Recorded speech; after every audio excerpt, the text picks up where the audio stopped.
The very center of biblical theology is the gospel. The gospel is the good news. The gospel isn't just a sort of feeling that we might have. It's not a resolve to have Jesus as a friend or example or to live right. The gospel is the good news that tells us the truth about God. The gospel is the only way sinful people can be reconciled to God. The gospel is the motivation for our obedience as Christians. The gospel is what enables us to worship God, to come into the presence of God. Through the gospel, our worship of God is acceptable. So the gospel is central in the life of the Christian and needs to be central in the life of the church. And so where we need to begin is with a clear understanding of the gospel. The gospel is that great news, that great story, that great accounting of what God has done to redeem sinners for himself.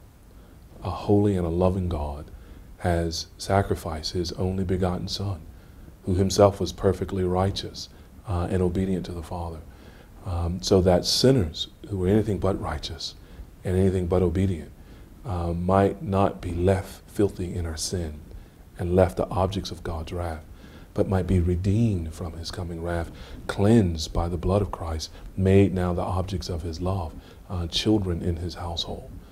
That message is utterly unique in the world. It's all about him that I find my freedom, not in living for myself, but in living for my Creator. And I don't deserve to be given a chance at that kind of life.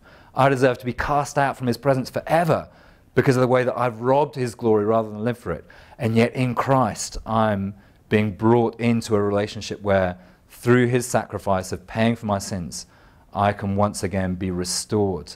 This is from God. I can't make this happen. I can't create this. It is outside of my power and competence. But as I read, one guy said one time, God interrupted me on my way to hell.